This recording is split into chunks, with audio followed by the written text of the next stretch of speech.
My name's Angelo, and welcome to We Want Picks. I'm going to break down the entire UFC 288 fight card, giving you my DraftKings picks, plays, and predictions. I'm going to give you everything that you need to know to build a winning lineup. I'm also going to give you tools and other information to build lineups for you. And to unlock all of that, all you need to do is go to WeWantPicks.com, click Become a Member at the top.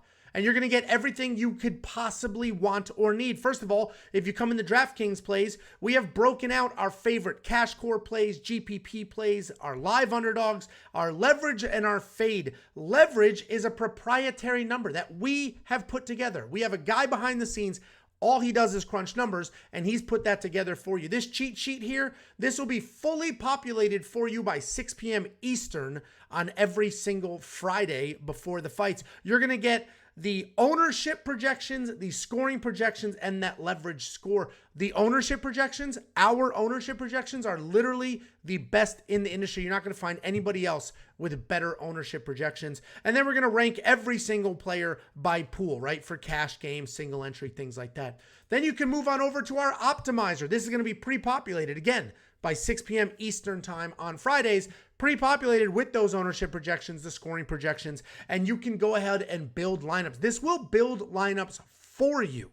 You click a few buttons and boom, it spits out lineups for you. And if you don't know how to use an optimizer, well, just click this how to use an optimizer button right here, and there'll be a video tutorial on exactly what you need to do. All of that and so much more is available the second you become a premium member. So do so now. Head on over to WeWantPicks.com. At the top, there's a button that says Become a Member. Click that. It's $10 for 4 events, right? Because it's $10 a month. Every single event in that month is unlocked and ready to go. WeWantPicks.com. Just click Become a Member. Let's break down this card. Already a mess. We lost the Bryce Mitchell fight earlier in the week. Then just yesterday, we lost the Daniel Santos fight. And then just at weigh-ins, we lost, right before weigh-ins, the Zhalgas Zhumagulov fight. And then we had a few people miss weight. Actually, I think just one person missed weight. And as of now, that fight is still on, the Joseph Holmes fight. But that might fall apart too. So this card is all over the place. But we're going to go ahead and we're going to break it down anyway. Whoop. And opening up the card now is going to be Joseph Holmes and Claudio Ribeiro. Listen, Joseph Holmes missed weight. The fight should still continue. He's just going to give up 20% of his purse or whatever, but he did miss weight. Joseph Holmes is an interesting guy because he is very, very long, but he doesn't use that reach really well. His striking actually looked good in his last fight, even though it was a loss, because he has nothing to offer as far as takedown defense is concerned or when he gets taken down, but he can strike. And he does have sneaky submissions if he's in control of that situation. He's taken on Claudio Ribeiro. Claudio Ribeiro hits like an absolute freight train. He's an insanely powerful striker. He can put you out with either one of his hands, right? It's not just overhand rights. He can put you out with lefts as well. Powerful guy. He's going to come forward. He's fast, athletic. He had great low kicks in his last fight. And his takedown defense looked good in this fight as well. Obviously, he was knocked out by Razak Al-Hassan, but Abdul Razak Al-Hassan also hits like a freight train, and Joseph Holmes is not that dangerous on his feet. So Joseph Holmes missing weight. Joseph Holmes not being the most dangerous striker. Claudio Ribeiro should absolutely win this fight, and that $8,900 is looking a little better now after the weigh-ins and the weight miss than it was yesterday. Second fight tonight, we got Phil Hawes taking on Ikram Aliskerov. Phil Hawes. You guys are going to talk about his chin. Oh, he has no chin. He has no chin. He has no chin. You're right. He doesn't have a chin. He can't help that. That's how he was born. But what he does have is phenomenal wrestling skills, JUCO national champion wrestler. He has great hands, technical striker. He's fast, he's athletic, he's powerful. But yes, he doesn't have a chin. He's coming off that loss to Roman Dolidze. He had a nice, slick duck under takedown. And then he had his knee blown out in a knee bar. And so yes, he was TKO'd, but it's really because of the knee. I think Phil Hawes is much better than people are going to give him credit for his recent couple of TKO losses there. And even this loss to Chris Curtis. He was touching up Chris Curtis before he got caught. And he's taking on Ikram Aliskerov, who's also a very good, I'm going to say wrestler, but it's more Sambo, different international sort of takedown arts. But he is a good grappler as well. Sambo is basically a combination of judo and jiu-jitsu and a few other martial arts. You can't touch the legs. Like, there's all these fucking stupid rules. Anyway, Ikram is going to want to come in, close the distance, and get Phil Hawes to the ground. If he gets Phil Hawes to the ground, I can almost guarantee Phil Hawes will have nothing to offer off his back. Literally nothing.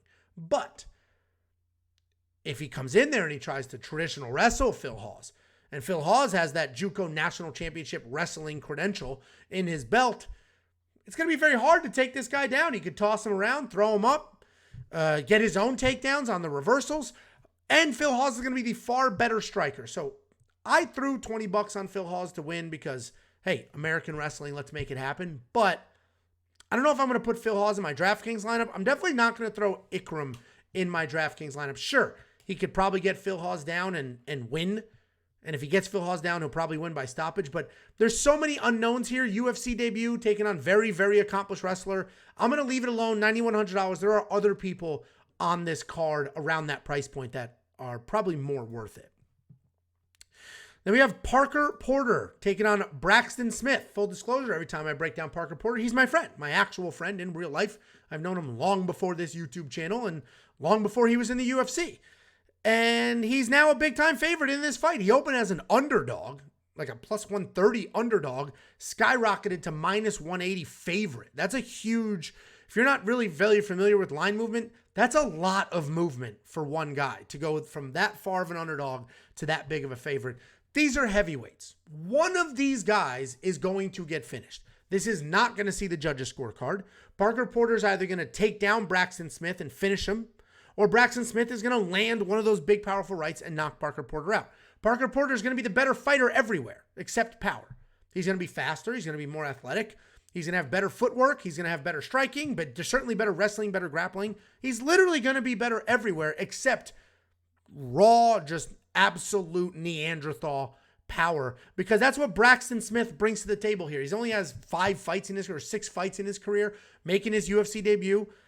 He's never been out of a first round because he's connecting with that big right hand. And if he connects on Parker, it's going to be a problem. I fully recognize that. But this guy has about 2 minutes worth of gas. And when this big looping overhand right doesn't work, he's got nothing else. So Parker, I imagine, is going to chop. And I know nothing. I didn't ask him his game plan. It's not my business. I don't want to know. And if I did know, I wouldn't want to feel like I have to tell you. So I know nothing about what Parker plans on doing.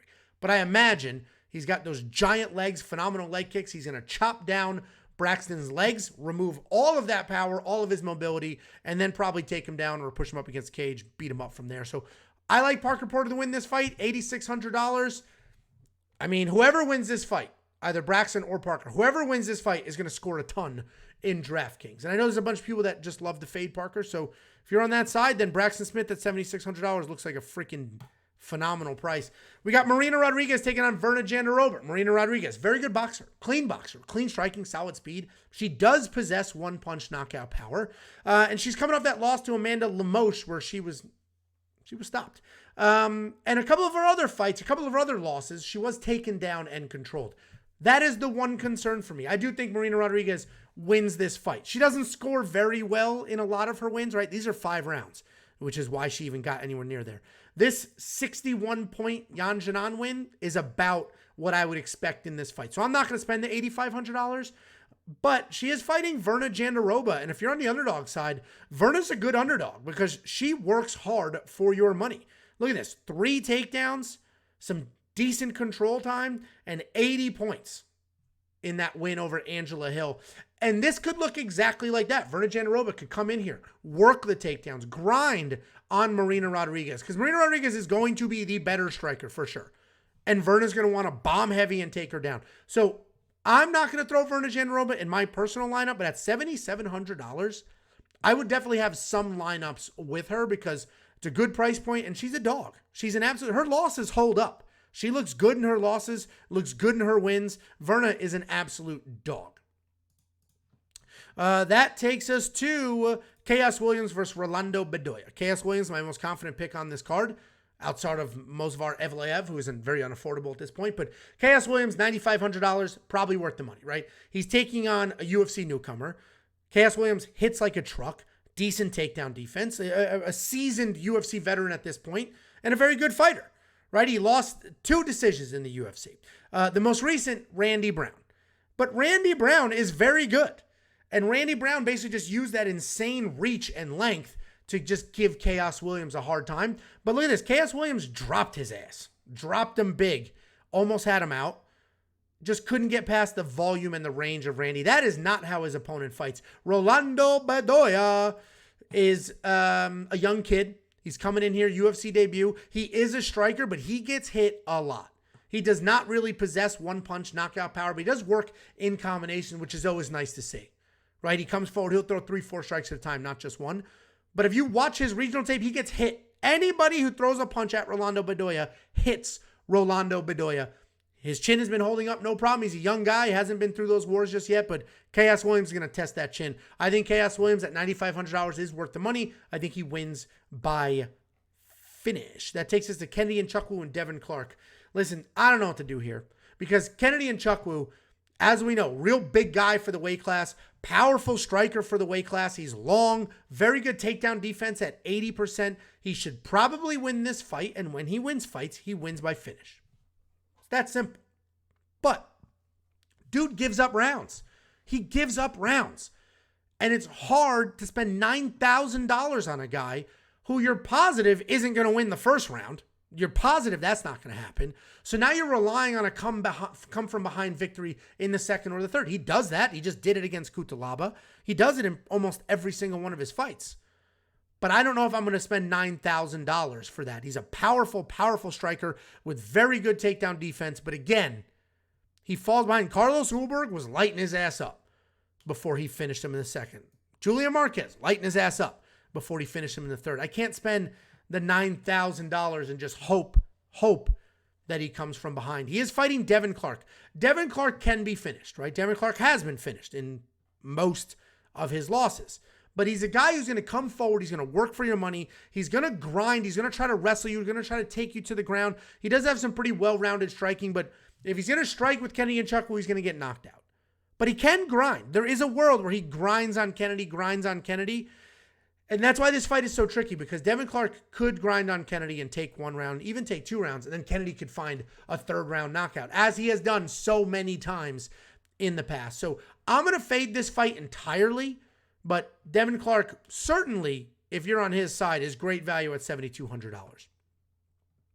Then we got Drew Dober versus Matt Frevola. Guys, as you know, Matt Frevola is Jacob's lock of the week.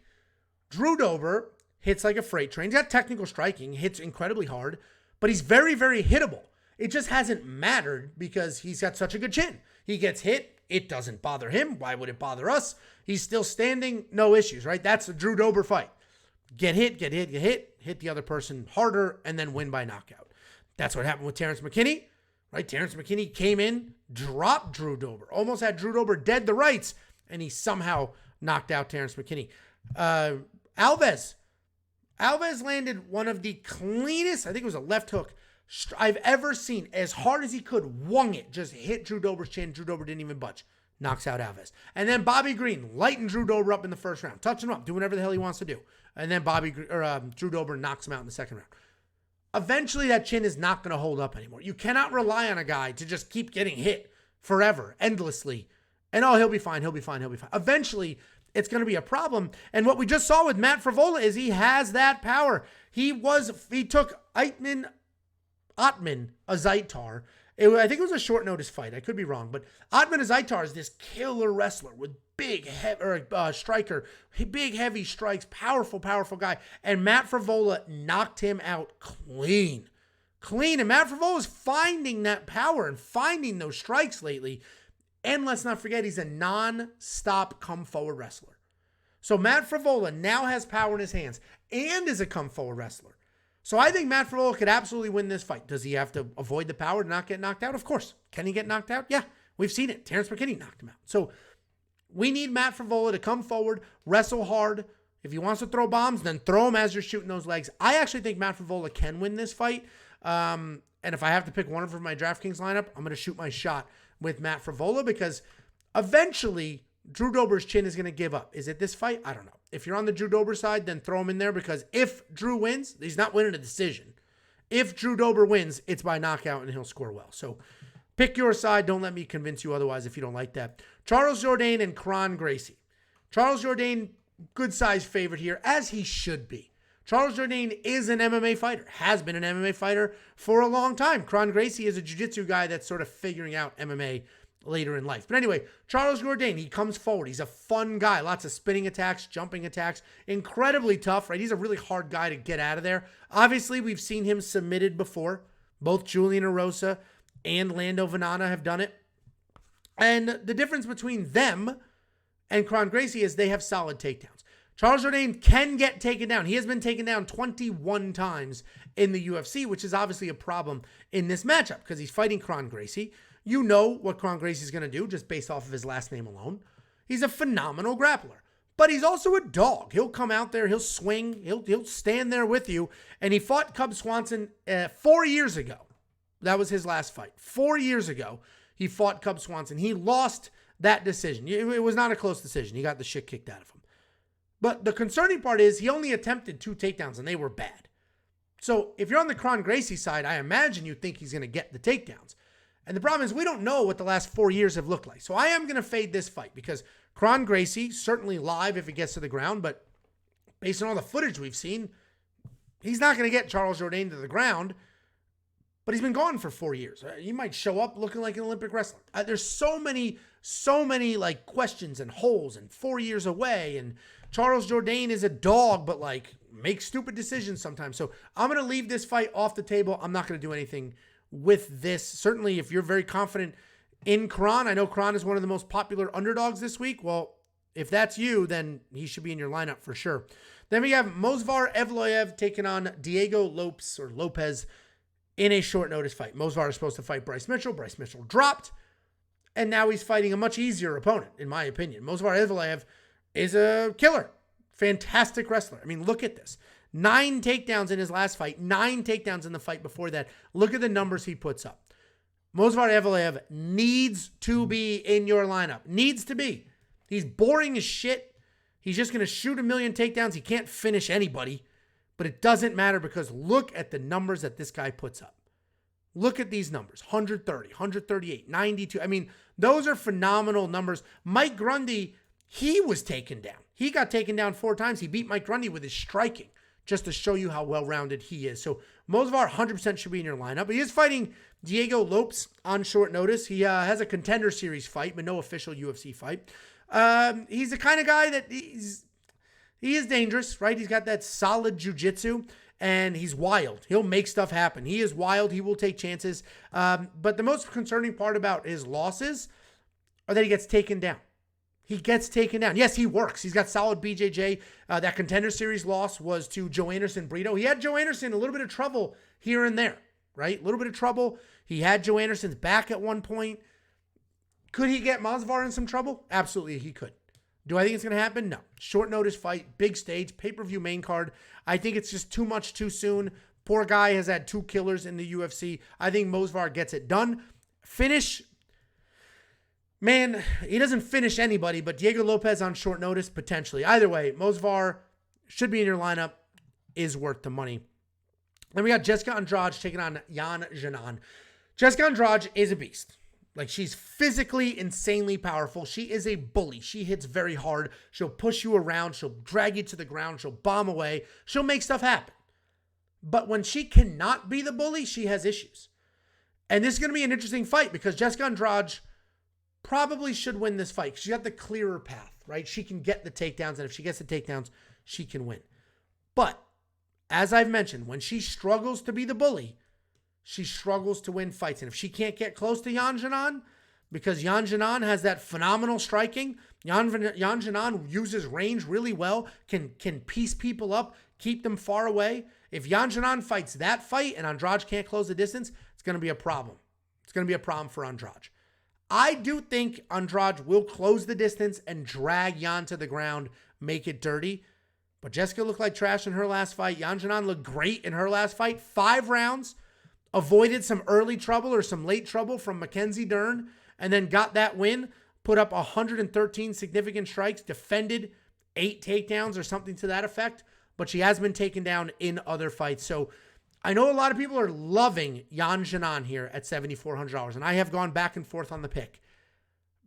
But Jan's not very dangerous. Jessica Andrade is very dangerous. Therefore, Jessica Andrade is going to be the pick. DraftKings lineup, if you need underdogs in your lineup for sure, and Jan at $7,400 is one of the better, more live underdogs, but Andrade, I do think, will win this fight. Co-main event, I'm just going to tell you right now, pick your side. Pick your side. I personally think Belal Muhammad wins. But Gilbert Burns, as we know, has very powerful hands. He dropped Kamaru Usman in that fight. He's knocked people out. He's got very, very powerful hands. He also has good takedowns. He's got good jiu-jitsu on top. Gilbert Burns will come forward and fight like an animal. And he'll work hard for that win. He's coming off that win over Masvidal. Just, 4-8. It's going to be less than 5-8. Less than a month ago, he just beat George Masvidal. Put up 83 points. Had 4 takedowns. 6 minutes of control time. Wasn't the most exciting fight, but he came forward, made it happen, and got it done. He's fighting Belal Muhammad. Belal Muhammad is a boring wet blanket. Yes, this fight with Sean Brady, he pieced him up. He knocked him out. He stopped him on his feet with all strikes and no wrestling. And he put up solid points. But this is the Belal I expect. The one that took down Vicente Luque 5 times. The one that took down Wonderboy Thompson 7 times. I'm expecting that guy to show up. And a lot of people want to talk about, people are afraid to wrestle Gilbert Burns. But I don't know where that comes from. I tweeted all the stats. Gilbert Burns has been taken down 12 times. He's been taken down by 4 different people more than once in a fight. And he only won one of those fights, and it was Damian Maia. So people are not afraid to wrestle Gilbert Burns. And when people do wrestle Gilbert Burns, they've had success. Gilbert Burns has never won a fight where he was taken down more than once. He just hasn't. And he's never won a fight where he was taken down by submission, which dispels that whole people are afraid to wrestle Gilbert Burns because he's such a grappling beast. He is a grappling beast. But working submissions off your back is a very different game than taking down Neil Magny and submitting him. I think Belal Muhammad wins this fight. I think he's going to do it with wrestling. Certainly, this is a razor-thin fight, and Gilbert Burns is going to be the more powerful striker for sure, and Gilbert Burns is going to have the better jiu-jitsu. But I don't think it's going to matter because I think Belal's going to get the takedown. So I'm on the Belal side. You want to be on the other side? By all means, this is a great price point for both of these guys. And speaking of great price point, this main event is straight up. You almost never see this in DraftKings. They just split it down the middle. They said, we don't know what the hell to do. 8,100 for both of them. It's literally dead even. Pick your side. One of these men should be in your lineup. It's 5 rounds, and so is the co-main event that I just mentioned. One of these men should be in your lineup. Personally, I think Aljamain Sterling is going to win. But let's talk about Henry Cejudo. The guy's an Olympic wrestler. An Olympic wrestler, and he had an awesome burn at the press conference on Thursday night. He said, when I won my gold medal at 21 years old, and I was an Olympic gold medalist, Aljamain Sterling was getting a 6th place trophy in Division III. And that really does put all of this in perspective. But I don't think it matters, right? Henry Cejudo has been gone for 3 years. Former champion, won his last 3 fights before retiring by knockout. Hands look great, knees look great, kicks look great. All of a sudden, he's knocking people out left and right, even though he's an Olympic wrestler and relied on that for a lot of his success. But he's been gone for 3 full years, and he's fighting Aljamain Sterling, who is huge. Go watch the video of them shaking hands. Aljamain Sterling is effing huge. He's so big. And let's not forget, Henry Cejudo was the 25-pound champion and the 35-pound champion. So already he's small for 35, and he's fighting the largest guy. And that does matter. Because when it comes to wrestling, eventually size matters. Certainly technique's the most important thing, but eventually size matters. And Henry Cejudo being gone for 3 full years, I imagine he's lost a step. He's 3 years older. His timing's probably going to be a little off. Might need a little time to find that range, find that distance striking, get into a smooth wrestling rhythm. I think Aljamain Sterling's going to win this fight. I think he's going to basically get Henry Cejudo against the cage, just lean on him, stay heavy, and be boring. Probably get a couple of takedowns. But let's talk about Aljamain Sterling's last couple of wins. This first Petr Yan win, that was bullshit, right? The illegal knee. Aljamain Sterling turned into Robert De Niro, the greatest acting performance of all time. I can't continue, wins the belt. Fights Yan again, wins what a lot of people think is a bad decision. But he's not a judge. That's not his fault. And then he just beat TJ Dillashaw, who showed up with one arm. One arm he showed up with. Again, not his fault. He did what he was supposed to do. So, personally, I think Aljamain is going to win this fight because he's bigger, and it's really less about Aljamain being the better fighter and more about Henry Cejudo being gone for 3 years. But you pick your side. I will be rooting for, I hope I get the pick wrong. I want Henry Cejudo to win. I'm a wrestling guy. I've been following his career long before the UFC, and I'm rooting for Henry Cejudo big time. I do think Aljamain might be a little too big for Henry's first fight in 3 years. Guys, don't forget, become a premium member. WeWantPicks.com. It's only $10 a month. Even if you think everything that came out of my mouth is incorrect, it doesn't matter. Because our DraftKings ownership projections being the best in the game is worth $10. This cheat sheet giving you the scoring projections, the ownership projections, and the leverage score is worth $10. The DraftKings optimizer that builds lineups for you is worth $10. All of that is just $10 a month, and all the other stuff that we don't talk about in this video. WeWantPick.com. At the top, click Become a Member.